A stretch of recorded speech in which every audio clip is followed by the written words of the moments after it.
Y vamos nuevamente con lo que ocurrió ayer a las 9:54 de la noche, el sismo que remeció Lima, la capital, y también Cañete, con epicentro Mala de 6.0. Y estamos ya conectados con Juan José Alcázar Flores, el decano nacional del Colegio de Arquitectos de nuestro país. Y el 80% de las viviendas en el Perú son informales y serían vulnerables ante un terremoto. Aquí la información que son cifras de la Cámara Peruana de la Construcción Capeco.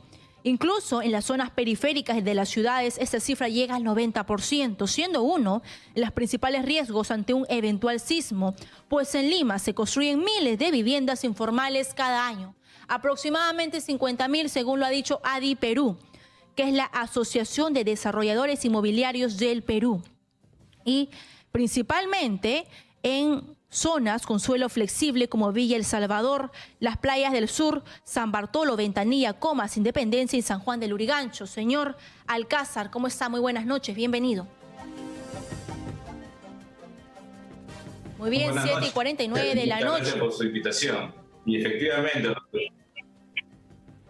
Muy bien, señor Alcázar, por favor, cuéntenos por qué esta realidad se presenta así. 80% de viviendas, edificaciones serían informales y 50.000 se construyen cada año en esta modalidad. ¿Cuál es la realidad nacional? Básicamente porque carecemos de planes urbanos en todas las ciudades del Perú. Es un gran problema que ahora lo ha venido ya trabajando el Ministerio de Vivienda. Y durante las últimas décadas, esta expansión ha sido más del 50% justamente en todas las ciudades.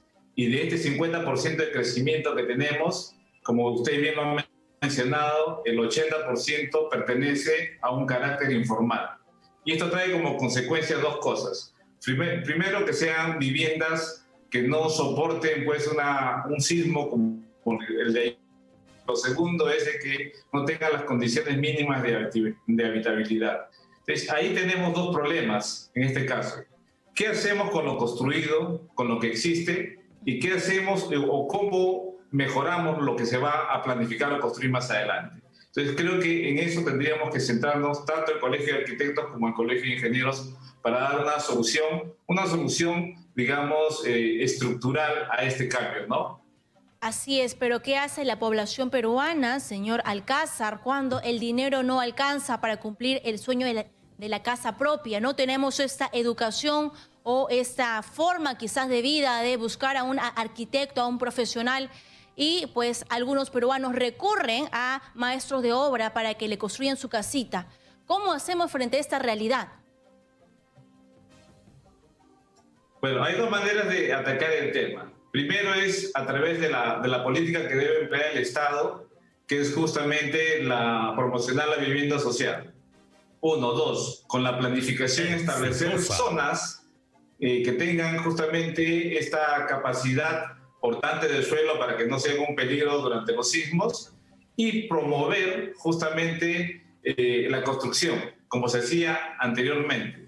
Y luego los colegios profesionales, tanto el Colegio de Ingenieros como de Arquitectos, así como la academia, debería de alguna manera hacer una labor y llegar hacia estos pobladores para poder mejorar sus viviendas. Acuérdense que el gran problema de la vivienda en Perú es de orden cualitativo. La vivienda existe, pero está mal hecha, no tiene buena ventilación, no tiene buena iluminación y son muy pequeñas. Y esto se ha visto, digamos, ahora con la pandemia, se han dado pues todos los focos de infección. Entonces tenemos que irlo solucionando paso a paso estos temas, ¿no? Así es, y hay viviendas aquí que ni siquiera son de material noble, que continúan siendo de quincha, de barro e incluso con esteras. Yo quisiera compartir con usted esta información. Lima es considerada la ciudad con más riesgo de pérdidas ante un eventual terremoto de gran magnitud. Según un estudio internacional, solo en la capital, solo en Lima, se perderían aproximadamente 35.530 millones de dólares. Señor Alcázar, aquí la preocupación inminente y la falta de políticas que lamentablemente no hemos tenido, y ningún presidente, ningún gobernador regional, ningún alcalde se ha preocupado en fortalecer este tema. ¿Qué hacer frente a estos momentos, sabiendo que el Perú está en un cinturón de fuego, que en cualquier momento y cada cierto tiempo somos víctimas de este problema de la naturaleza, ¿no? Que son los sismos. Aquí hay dos partes que tenemos que tener en claro. La parte técnica y la parte que va a ejecutar, que es la parte política. Por ejemplo, en Lima, el IMP, el Instituto Nacional de Planificación, Metropolitana de Planificación, ya está terminando un plan al 2040 que contempla todas estas zonas de riesgo, que a su vez contempla cómo debería ser el crecimiento de nuestra ciudad. Y a nivel nacional se están implementando una serie de planes urbanos. El problema es que a veces estos planes se quedan guardados en los archivos y no se aplican. Entonces deberíamos ahí justamente presionar para que el poder político pueda ejecutar estos planes y comenzar a pensar en ciudades más sostenibles en el tiempo, ¿no? Entonces, así es, y por ahí planificadas. tenemos que ir trabajando poco a poco, pero ya los pasos se están dando de manera inicial, ¿no? Así es, pero sobre todo ciudades planificadas. Eso pasa en Lima, pero ¿qué pasa en la selva? Que hay viviendas que son con palafitos, por ejemplo. ¿Qué pasa en la sierra? ¿Cuál es la realidad ahí? Tenemos distintas realidades, como usted lo ha mencionado. En la sierra, por ejemplo, las construcciones son mayoría de tierra o de adobe, con calamina, donde tenemos no solamente los fenómenos hidrometeorológicos del friaje, sino también los sismos, que todos los años en las zonas altoandinas tenemos este problema del friaje, y donde todavía no se ha podido solucionar el tema de acondicionar viviendas que puedan soportar estas temperaturas. Y adicionalmente a esto, la falta pues de los técnicos, como somos arquitectos, de poder entregar cómo y enseñar, inclusive a los mismos pobladores, cómo deberían construir sus casas. Creo que deberíamos orientar justamente a esta población, porque ancestralmente ya han venido ellos edificando sus construcciones y tienen unas técnicas que pueden ser mejoradas con la ayuda de los profesionales. Y es ahí donde debemos ir trabajando poco a poco, ¿no?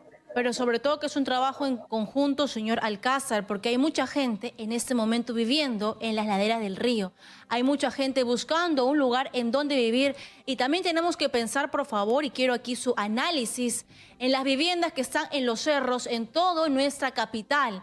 ¿Cuántas personas viven en un cerro bastante alto? Ahí hay casitas, por ejemplo, y que son algunas de material noble, pero otras son de esteras. Y la gente sigue habitando cada vez los cerros.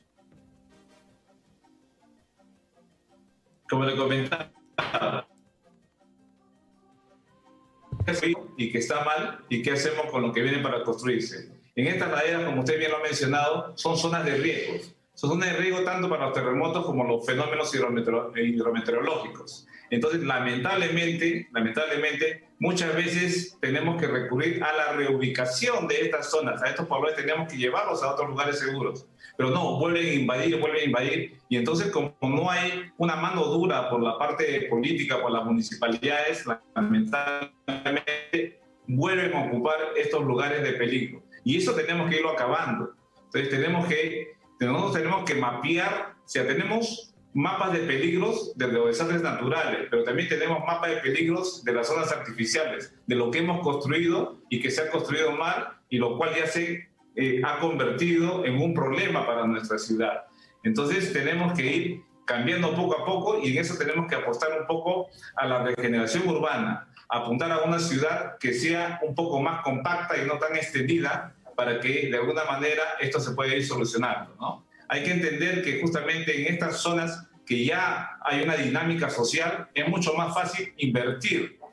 ¿Invertir para qué? Para poder construir mejores viviendas y a un poco más de altura, para que no sea una ciudad muy extendida, por lo cual lo hace supervisión, sostenible. trabajo en conjunto. Muchas gracias, Juan José Alcázar, decano nacional del Colegio de Arquitectos de nuestro país. Muchas gracias, muy buenas noches.